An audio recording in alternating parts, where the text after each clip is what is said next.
seremos abalados.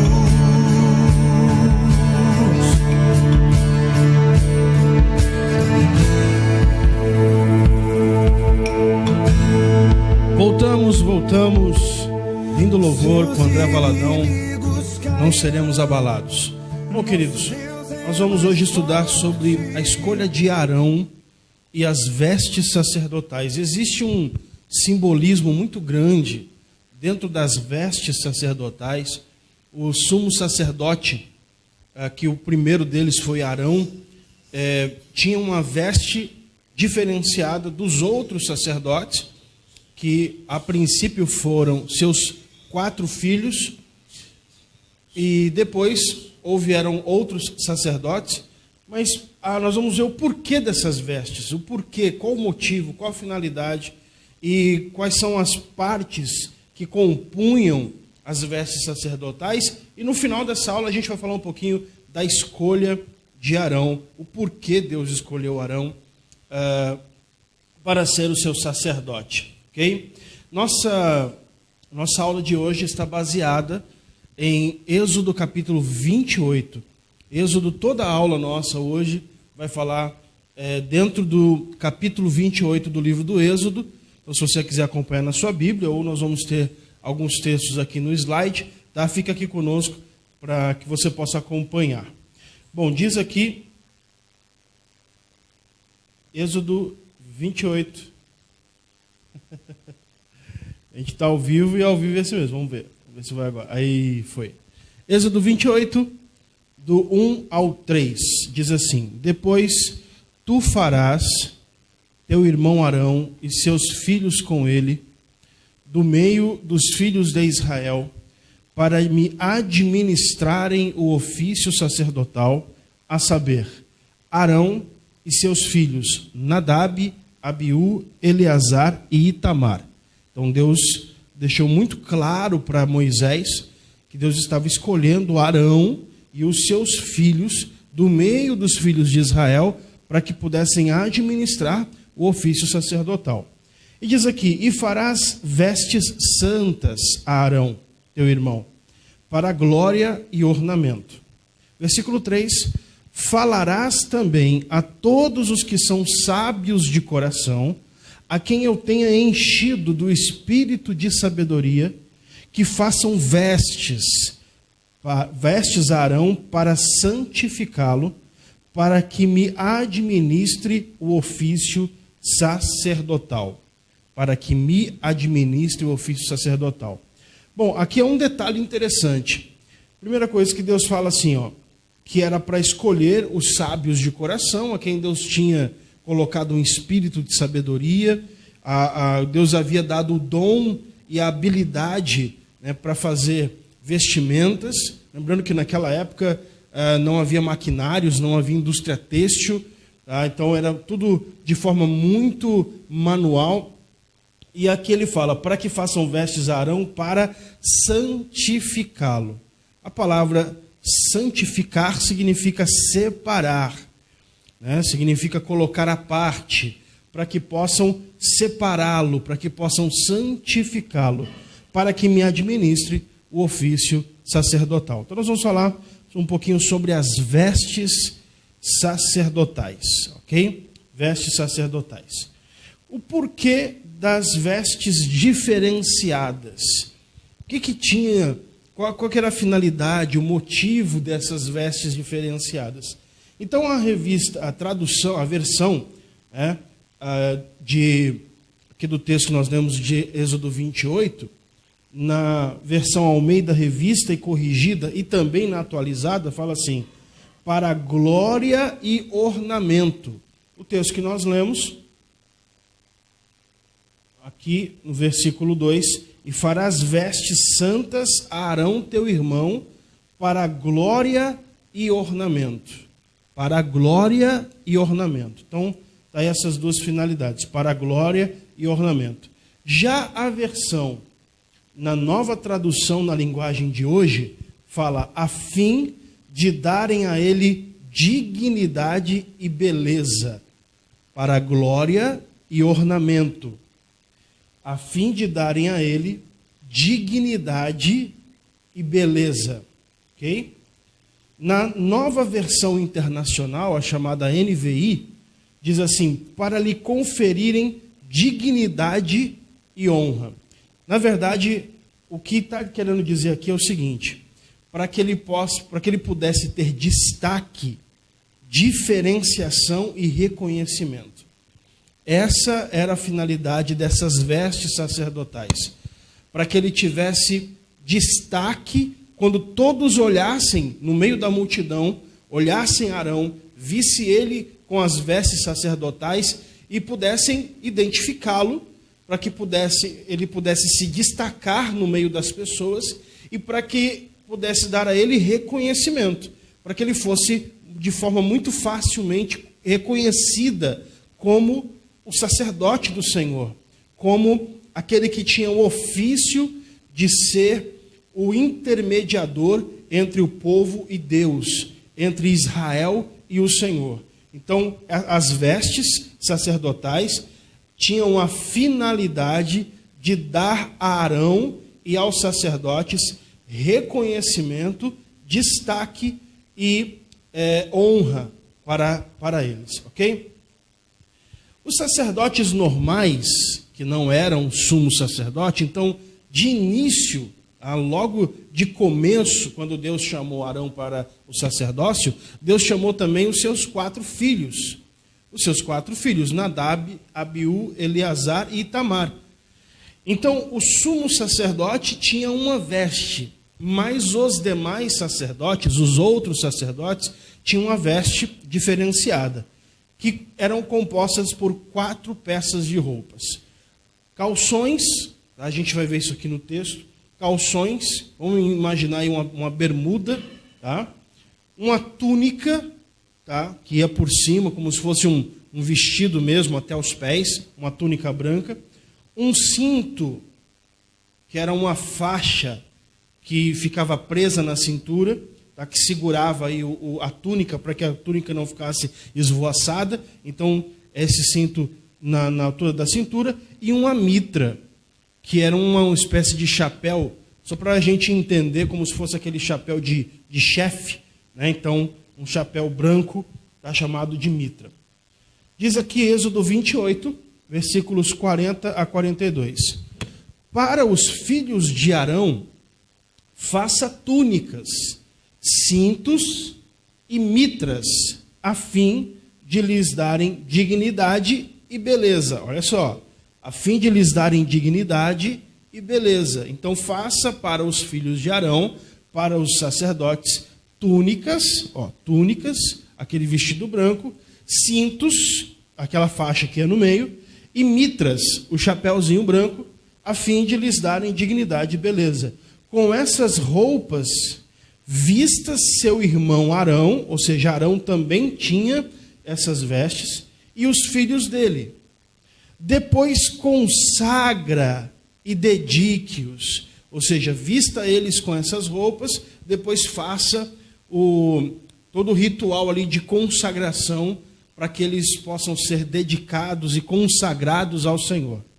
Derramando azeite na cabeça deles, para que me sirvam como sacerdotes, para que me sirvam como sacerdotes. Lembra do Salmo 133? É como óleo precioso que desce sobre a cabeça, que desce sobre a barba, que vai até a orla dos seus vestidos. Então, aquele salmo está se referindo à consagração de Arão, né?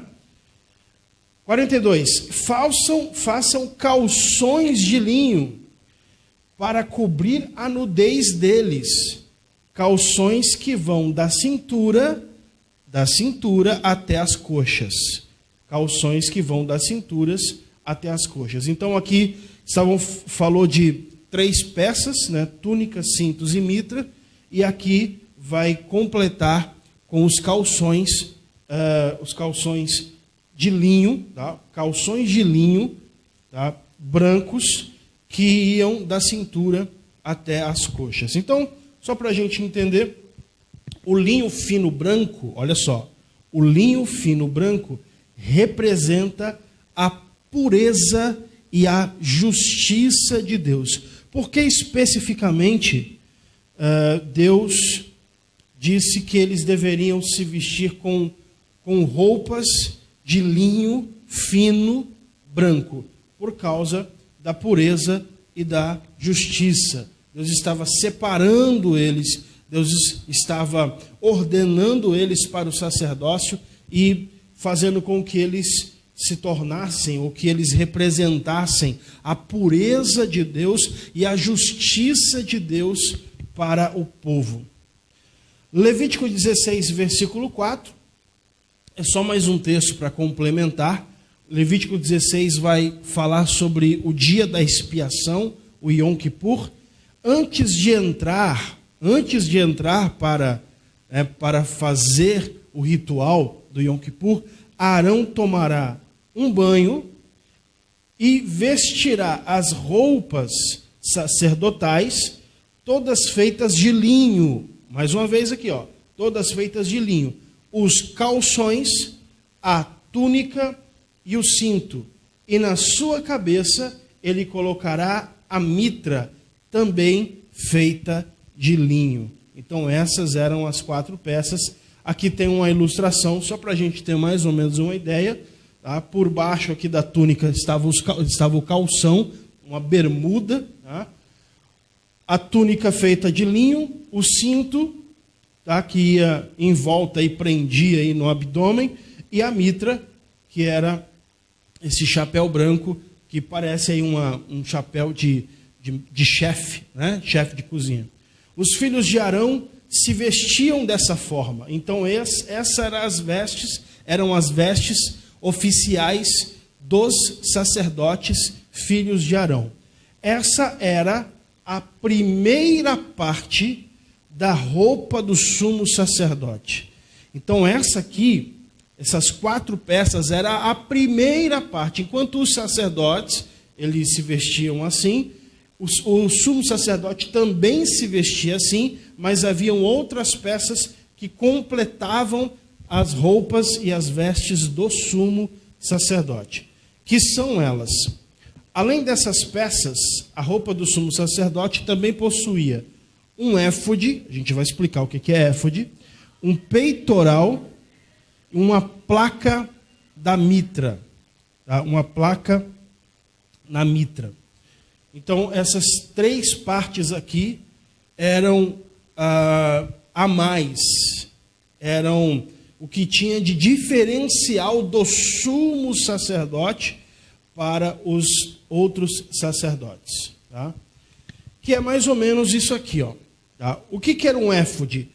Um éfode é esse manto azul que ia por cima, como se fosse um colete, como se fosse uma espécie de um macacão, que ia por cima da túnica branca.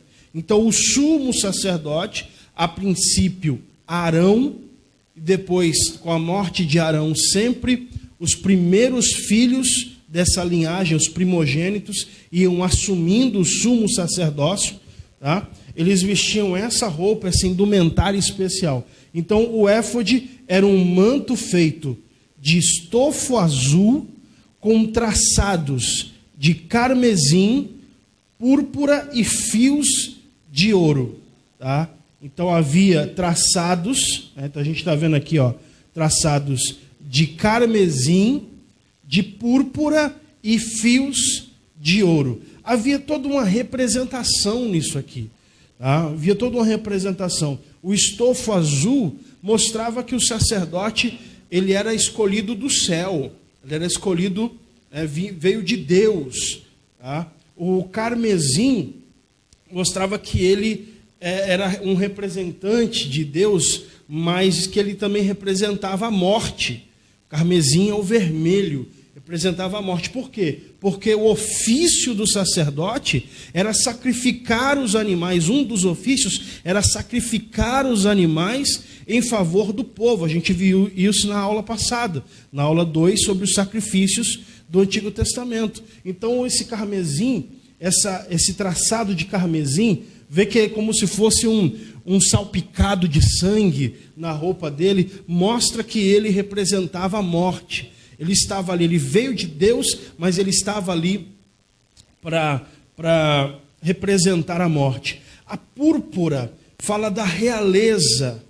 A púrpura representa a realeza, ou seja, ele era um rei sacerdote. Por quê? Porque nessa época o rei era Deus. Não havia rei, ele era um líder espiritual do povo. E os fios de ouro representam a divindade. Ele era o representante de Deus diante do povo. Quando o povo queria consultar a Deus, quando o rei de Israel, os reis de Israel, a gente vai ver isso aqui daqui a pouquinho, eles queriam consultar a Deus, eles vinham aos sacerdotes. Eles eram os porta-vozes de Deus para o povo. Agora, quando acontecia dos sacerdotes se corromperem, dos sacerdotes se desviarem de Deus, começarem a servir a outros deuses, aí Deus tinha que levantar profetas. Os profetas, eles tinham o ofício de denunciar os pecados dos sacerdotes, dos reis e do povo. Mas, enquanto o sacerdote estava na presença de Deus, ele era o porta-voz de Deus para o povo. Êxodo 28, versículos 4, 5 e 6, que fala assim, ó: mande que façam um peitoral, um manto sacerdotal, uma sobrepeliz, uma túnica bordada, uma mitra e um cinto. Estas pessoas farão roupas de sacerdote para o seu irmão Arão e os filhos dele, a fim de que eles me sirvam como sacerdotes. Estes artesãos deverão usar fios de lã azul, púrpura e vermelha, que é o carmesim, e fios de ouro e linho fino. Os artesãos farão o manto sacerdotal de fios de lã azul, púrpura e vermelha, e de linho fino e de fios de ouro, e os enfeitarão com bordados.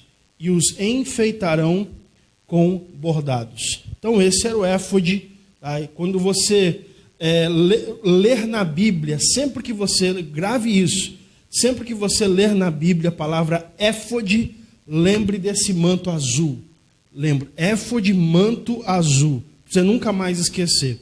Eu costumo dizer que uma das grandes dificuldades de ler o livro de Levítico é porque quando você vai lendo algumas palavras que você não sabe o que é, quando você vai lendo algumas expressões que você não consegue visualizar aquilo, você vai perdendo o interesse na leitura. E é aí que muita gente começa a ler a Bíblia, quando chega em Levítico, lê Gênesis, lê Êxodo, chega em Levítico, desiste, fala, não estou entendendo nada, eu não conheço essas palavras aqui. Então grave isso, quando você ler éfode, tá? Lembre do manto azul. Para frente. Opa, deu uma travada aqui. Pera aí um pouquinho, a gente está ao vivo aqui, calma aí. Aqui, éfode. Isso.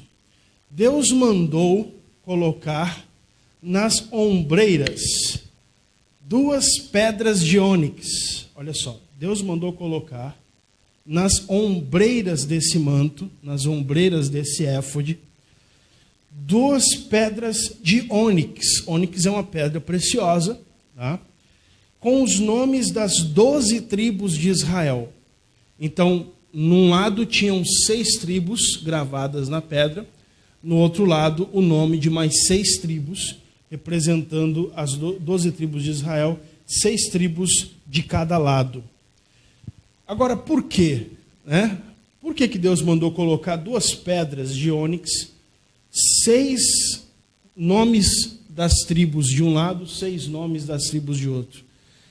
Isso representava o que o sacerdote devia levar, o peso da responsabilidade de ser o representante do povo a Deus sobre os seus ombros.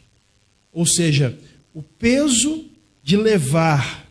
E eu dei uma pesquisada e descobri que o ônix, ele é uma das pedras mais pesadas entre as pedras as pedras preciosas, é uma das pedras mais pesadas que tem. Então, ele levava o peso de ser o representante do povo a Deus nos seus ombros. É interessante que essa mesma responsabilidade foi passada a Cristo, o nosso sumo sacerdote eterno, segundo a ordem de Melquisedeque, como diz lá em Hebreus. E em Isaías, capítulo 9, versículo 6, diz assim: porque um menino nos nasceu, e um filho se nos deu, e o principado está sobre os seus ombros. O principado está sobre os seus ombros. Ou seja, a responsabilidade de ser o representante dos homens a Deus na cruz do Calvário estava sobre os ombros do Messias, assim como a responsabilidade de ser o representante do povo a Deus estava sobre os ombros de Arão. Por isso, as 12 tribos estavam sobre os seus ombros. Na orla do éfode, na orla do manto azul, Deus mandou colocar campainhas de ouro e romãs. Na verdade, eram como se fossem esculturas de romã. Imagina, só para a gente entender, como se fossem enfeites de Natal, né? Enfeites de árvores de Natal, só para a gente ter uma visualização de mais ou menos como era. Então, na orla do éfode, tá? Na orla do manto sacerdotal, haviam campainhas de ouro, sininhos e romãs, que quando o sacerdote caminhasse, essas campainhas tocassem. Então, isso está em Êxodo 28, versículos 33 a 35. Em volta de toda a barra, coloque aplicações em forma de romãs, feitas de fios de lã azul, púrpura e carmesim. Entre uma romã e outra, ponha sininhos de ouro. Arão deverá usar esse éfode quando estiver servindo como sacerdote, tanto quanto estiver na minha presença no lugar santo, como quando sair dele. Nessas ocasiões, o som do sininho será ouvido e Arão não será morto. Olha só. Então, quando ele ia fazer o Yom Kippur, quando ele ia sacrificar uma vez por ano em favor de todo o povo de Israel, ele vestia essas vestes sacerdotais, e quando ele entrava lá no lugar santo, lá no Santos dos Santos, onde estava a Arca da Aliança, ele se movimentava. A gente vai falar na próxima aula, na quinta-feira que vem, sobre o Yom Kippur. Então, não vou dar muitos detalhes aqui nessa aula, porque vai ficar para a aula que vem, para a quinta-feira que vem.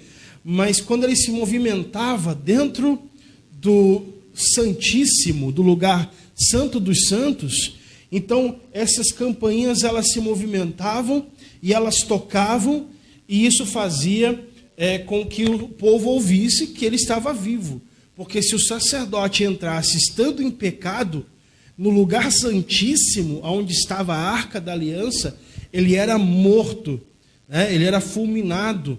Isso aconteceu com os filhos de Arão. Os 2 filhos mais velhos, Nadab e Abiú, levaram fogo estranho para dentro do santuário, para dentro do tabernáculo, e eles foram mortos lá dentro. Então, se o sacerdote, o sumo sacerdote, estivesse em pecado, ele então era morto. E aí, né, a gente tem, isso não está escrito especificamente na Bíblia, mas a gente tem uma noção de que as pessoas puxavam ele por uma corda, né? Ou seja, era amarrado uma corda, e se os sinos parassem de tocar, era sinal de que ele havia morrido lá dentro. Então as pessoas puxavam ele por uma corda, porque não podiam também entrar no lugar santíssimo, né? Senão eram mortas também. Então ele era retirado. Então, por isso das campainhas, o texto aqui fala, né? Nós acabamos de ler aqui. Ele usará esse manto azul quando estiver na minha presença no lugar santo, e como quando sair dele. Nessas ocasiões, o som dos sinos será ouvido e Arão não será morto. Arão não será morto. Vamos lá? O peitoral. Então havia por cima do éfode, deixa eu voltar aqui, por cima do éfode havia um peitoral que era colocado por cima, não era parte do éfode, não era parte do manto azul. Então era colocado por cima do éfode, tá? Chamado peitoral, tá? O peitoral de pedras preciosas. Então haviam 12 joias fixadas. Quando você ler a Bíblia e você vê lá pedras de engaste, talvez você fique pensando, Deus, o que é isso? Pedras de engaste. Significa que elas eram fixadas, elas não eram removíveis, elas eram fixadas. Por isso, pedras de engaste, elas ficavam fixadas no peitoral. Tá? Então, cada joia fixada, ou cada pedra de engaste, estava cada uma com o nome de uma das 12 tribos de Israel, gravadas, tá, em cada uma das pedras. Tá? Então, cada uma das pedras preciosas tinha o nome de uma das tribos. Rúben, Simeão, Levi, Isacar, Zebulon, Dan, Naftali, e aí por aí vai, Azer, Gade, Efraim, Manassés e Benjamim. Então, essas 12 pedras, cada uma pedra diferente, tinha cada uma delas o nome de uma das 12 tribos. Isso está em Êxodo 28, versículo do 15 ao 17. Faça um peitoral que o grande sacerdote, ou sumo sacerdote, usará para descobrir a vontade de Deus. Isso aqui é muito interessante. Para descobrir a vontade de Deus. Como o manto sacerdotal, o peitoral também será feito de fios de lã azul, púrpura e carmesim e de linho fino, enfeitado com bordados. Tá? Enfeitado com bordados. O peitoral será quadrado e dobrado em 2. Então, esse peitoral era feito com uma espécie de bolsa. Então, dobrado em 2. Então, ele fechava. Ali fechava, tá? Dobrado em 2. Por quê? Porque fazia uma espécie de bolsa aqui, ó, como se fosse uma bolsa de canguru, onde ficava aberto aqui, você conseguia colocar a mão aqui dentro. Por isso, fechado em 2. Eu vou explicar daqui a pouquinho por que formava essa bolsa. Tá?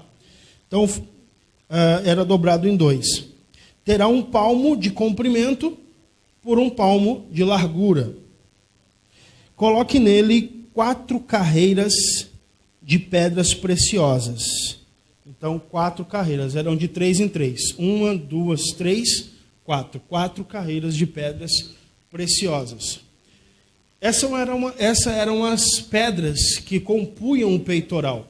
Rubi, o topázio, granada, eu nem sabia que tinha esse tipo de pedra preciosa, chamado granada, mas tem granada, esmeralda, eu acho que daí que veio dessa pedra preciosa, que veio aquele artefato explosivo chamado granada, deve ser daí. Esmeralda, safira, diamante, turquesa, ágata, ametista, berilo, ônix e jaspe. Então, essa era exatamente a sequência, tanto é que você pode ver que está organizado de 3 em 3, fazendo 4 carreiras. Então, rubi, topázio, granada, esmeralda, safira, diamante, turquesa, ágata, ametista, berilo, ônix e jaspe. E o peitoral, como eu falei, fazia uma bolsa, né? Ou seja, ele era dobrado. Por quê? Porque dentro dele ficava o Urim e o Tumim. E o que é isso? O que é isso, pastor? O que é Urim e Tumim? O que é Urim e Tumim? Vamos lá. Urim e Tumim eram 2 pedras. 2 pedras que ficavam dentro, essas 2 pedras, tá, trabalhadas, escritas, ficavam dentro do peitoral, dentro dessa bolsa do peitoral. Tá? Urim e Tumim significam exatamente luzes e perfeição. Essa é a tradução literal para Urim e Tumim. Luzes e perfeição. A expressão Urim e Tumim aparecem 7 vezes na Bíblia.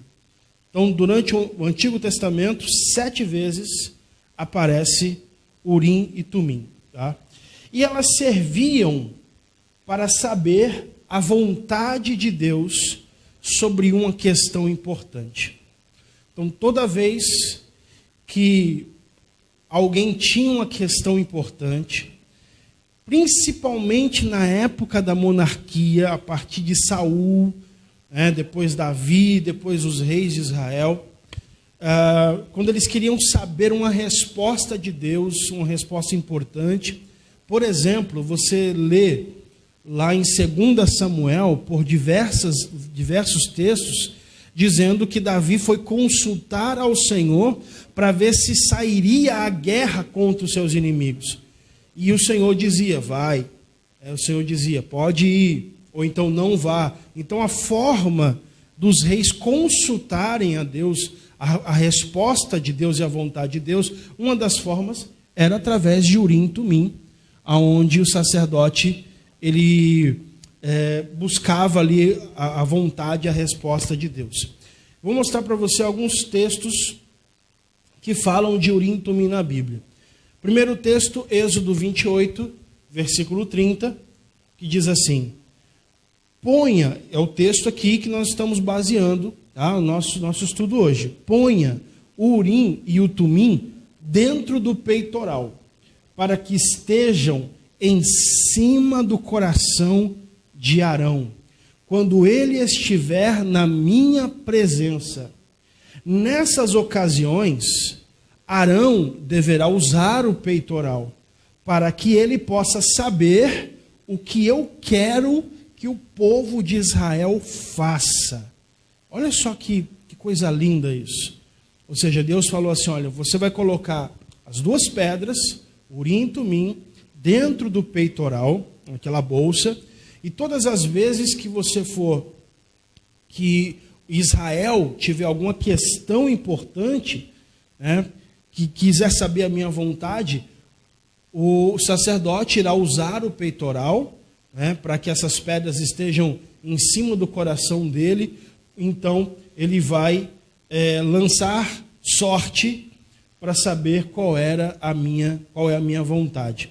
Um outro texto que a gente pode também atribuir a Urim e Tumim, que não é de forma explícita, mas a gente pode entender que foi usado Urim e Tumim, é na passagem de Acã, quando Acã ele rouba da cidade de Ai uma capa babilônica, uma cunha de ouro e mais um outro objeto, que eu não me recordo agora, e aí Israel pede e eles vão lançar sortes para saber da onde que tinha vindo o pecado. E eles pegam lá os chefes, cada um de uma tribo, e aí cai na tribo de Acã. E aí ele pega os principais das famílias e vão lançando sortes. Então, muito provavelmente ali foi usado Urim e Tumim para saber qual era a vontade de Deus naquela questão. Outro texto, Números 27, versículo 21, Deus falando para Moisés: e ele, Josué, ele dependerá do sacerdote Eleazar, que lhe ensinará a minha vontade por meio de Urim e Tumim, e do Tumim. Deste modo, Eleazar guiará Josué e todo o povo de Israel em tudo que tiverem de fazer. Ou seja, Números 27 vai falar da consagração de Josué como sucessor de Moisés. Então Deus fala para Moisés, olha, pega Josué, coloca ele diante do povo, consagra ele como teu sucessor diante do povo, e aí o detalhe, ele vai depender do sacerdote Eleazar, ele vai consultar o sacerdote Eleazar para saber a minha vontade através do Urim e do Tumim.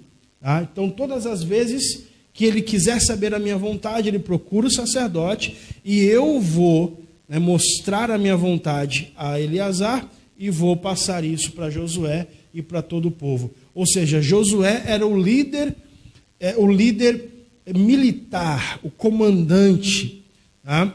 Mas o líder espiritual era Eleazar, era o sacerdote. Ele vai guiar Josué em toda a minha vontade. Em toda a minha vontade. O outro texto, 1 Samuel, esse texto é emblemático. 1 Samuel, capítulo 28, versículos 5 e 6. Quando Saul viu o exército dos filisteus, ficou apavorado e perguntou a Deus, o Senhor, o que devia fazer. Mas o Senhor não respondeu, nem por sonhos, nem por Urim, nem através dos profetas. Saul estava desviado. Saul havia sido rejeitado por Deus. Ele já havia perseguido durante 10 anos a Davi. E chegou o momento em que os filisteus se acamparam em volta de Israel. E diz aqui que quando Saul viu o exército dos filisteus, ficou apavorado e foi consultar a Deus, mas Deus não respondeu a Saul, nem por sonhos, né, nem por visões, nem por Urim e nem através dos profetas. Deus não falou nada. E aí qual foi a decisão? Talvez você conheça a história. Qual foi a decisão de Saul? Foi procurar uma feiticeira.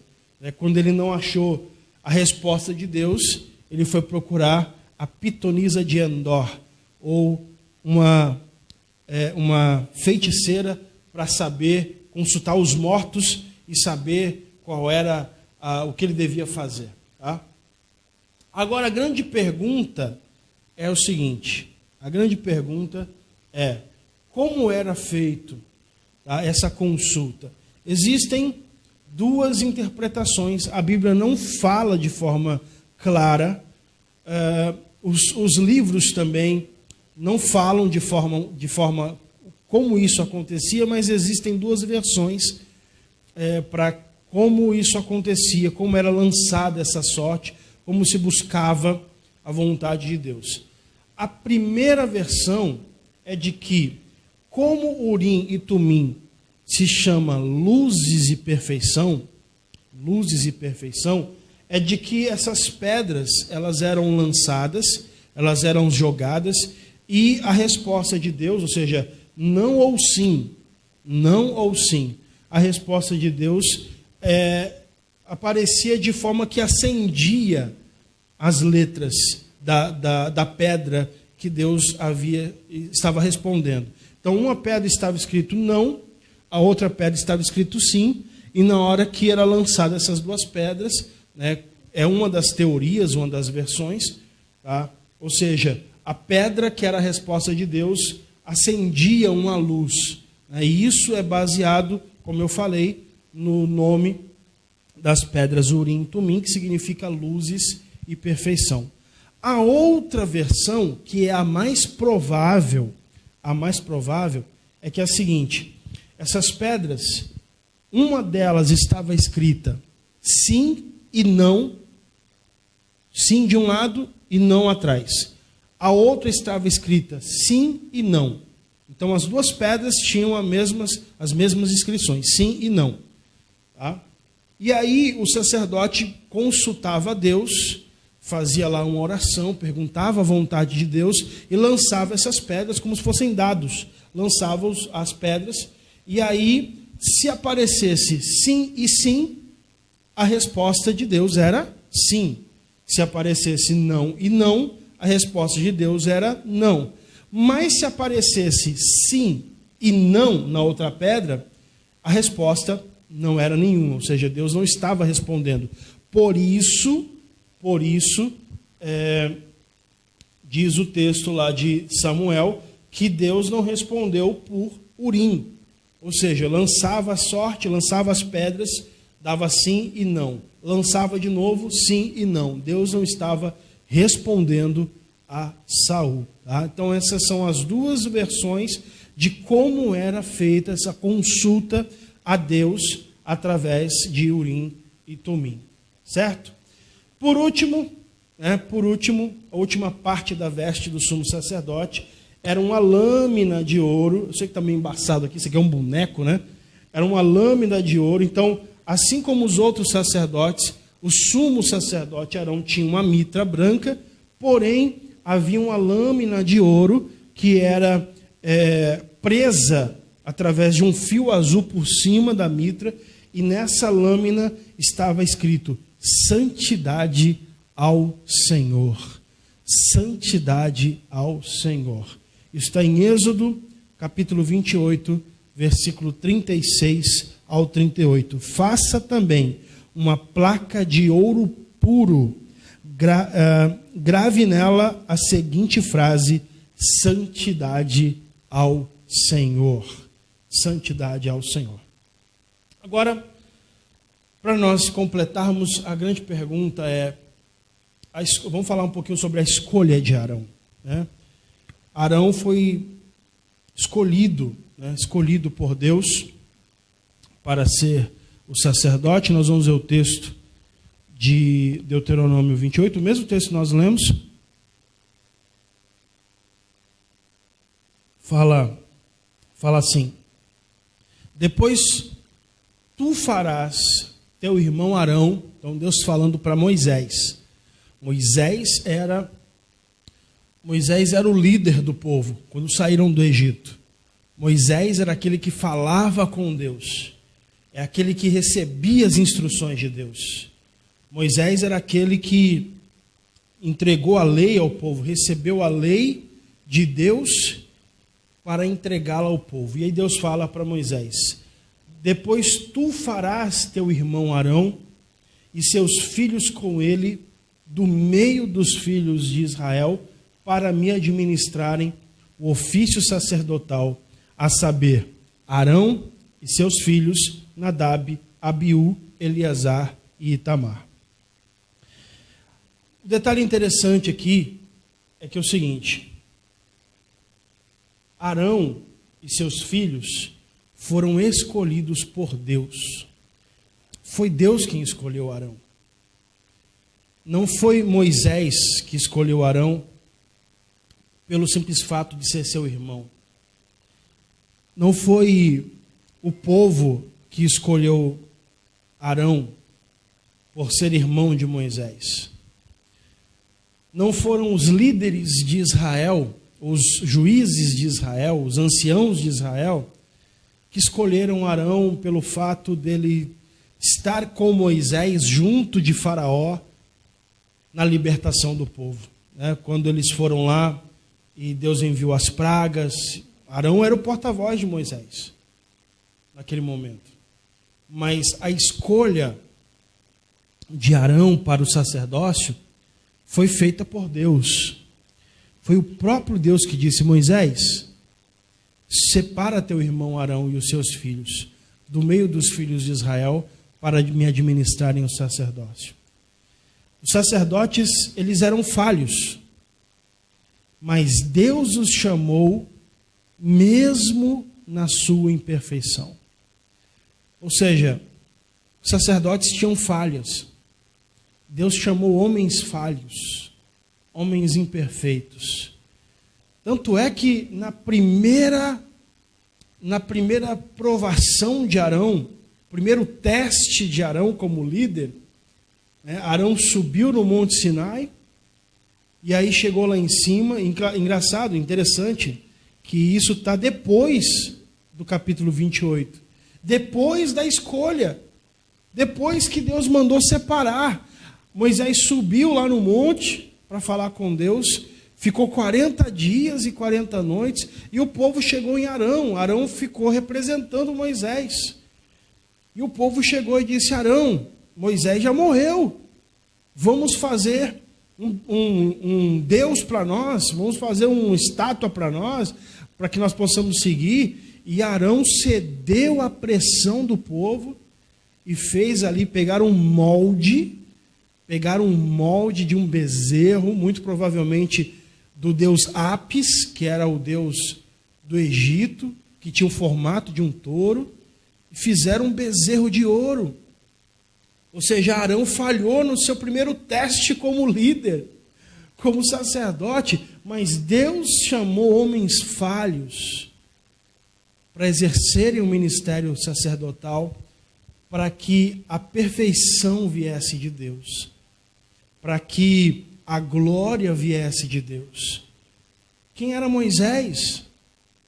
Moisés, depois diz a Bíblia que ele se tornou um homem mais manso da terra, mas o homem mais manso da terra foi lá e matou um homem, matou um egípcio, ficou nervoso ao ponto de não acreditar no que Deus havia falado, e ao invés de falar para a rocha, feriu ela.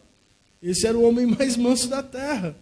Mas Deus chamou homens falhos, mesmo na sua imperfeição, para que a glória fosse de Deus, para que a exaltação viesse de Deus. O ministério sacerdotal dava destaque. As roupas eram para destacar. As roupas eram para reconhecer o sacerdote. As roupas eram para separá-lo, diferenciá-lo das demais pessoas. Mas requeria muitas exigências, muitas responsabilidades. Ou seja, os sacerdotes eles deveriam representar a santidade de Deus. Os sacerdotes eles deveriam ser serem os representantes de Deus para o povo. Eles trabalhavam muito, muito, porque durante todo o dia e todos os dias eles sacrificavam para que o povo trouxesse as ofertas, trouxesse os animais, principalmente as ofertas pelo pecado. A pessoa pecava, a gente falou isso na aula passada. O judeu pecava, trazia aquele animal, e aí o sacerdote ia lá, tinha que matar, tinha que oferecer, tinha que queimar, tinha que fazer, né, a oração de intercessão por aquele judeu, aquele pecador, né, que havia ali levado o animal. Então requeria muitas exigências. Em Levítico capítulo 21, se você quiser ler na sua casa, você vai ver o grau de exigências que o sacerdote tinha ali. Ou seja, além disso, eles não tinham o direito de ter a sua própria terra. Ou seja, os sacerdotes eles tinham que viver e se sustentar dos donativos, das doações que as pessoas traziam para eles. Ou seja, eles tinham que sustentar da boa vontade, vamos dizer assim, do que as pessoas davam a eles. Eles não podiam lavrar a terra e ter o seu próprio sustento. Isso era uma exigência. Então, o sacerdócio, o ministério sacerdotal, dava destaque, mas requeria muitas exigências. Eu queria encerrar essa aula dizendo algo para você. Talvez Deus te chamou como sacerdote do Senhor, como um obreiro da casa de Deus. Nós estamos vivendo dias em que, de uma forma muito assustadora, as notícias de pastores se suicidando, pastores tirando a própria vida, pastores em depressão, tem pipocado nas redes sociais. Eu não sei, talvez Deus colocou você para assistir esse vídeo aqui, para assistir essa aula. Eu queria dizer para você, por mais árduo que seja, por mais responsabilidade que exija de alguém chamado por Deus, Deus chamou você com as suas falhas. Deus escolheu você. A escolha não foi do povo, a escolha não foi dos líderes de Israel, a escolha foi de Deus. Deus chamou Arão para o sacerdócio, mesmo sabendo das dificuldades que Arão tinha. Então, querido, você, querido pastor, querido colega, está me assistindo talvez nessa ministração. Deus escolheu você. E se Deus te escolheu, continua firme. Continua firme. Porque a nossa recompensa não vem aqui dessa terra. A nossa recompensa não vem da mão das pessoas ou do reconhecimento humano, mas a nossa recompensa vem do nosso sumo pastor. E aí o apóstolo Pedro fala na sua primeira carta, no capítulo 5, dizendo assim: quando vier o sumo pastor, nos dará a coroa da justiça. Ou seja, nós seremos recompensados pelo chamado e pelo ministério que o Senhor nos confiou. É claro que a Bíblia fala que a quem mais é dado, mais é exigido. A quem mais é dado, mais é requerido. Mas fique tranquilo, porque se você continuar firme naquilo que Deus confiou nas suas mãos, no ministério que Deus te deu, com certeza você será recompensado pelo sumo pastor. Queridos, eu quero agradecer você que ficou comigo até aqui, até agora. Espero que você tenha gostado dessa aula tanto quanto eu. Não sei se deu para perceber, né, o quanto eu amo ensinar a palavra de Deus. E eu me empolgo, né, eu fico motivado. E aguardo você aqui na próxima quinta-feira. Nós vamos estudar, nós vamos aprender sobre o dia da expiação. Olha, essa aula, o dia da expiação, o Yom Kippur, todo o processo que envolvia o dia da expiação. Então, na próxima quinta-feira, às 3h, ou na próxima gravação do YouTube, onde você, não sei se você está assistindo essa aula na gravação que ficou disponível no YouTube, mas te espero aqui para a próxima aula, a aula de número 4 do sacerdócio levítico. Deus te abençoe, um forte abraço, fica na paz do Senhor Jesus. Nosso Deus, em seu eterno amor, não seremos abalados, não seremos abalados, não seremos abalados.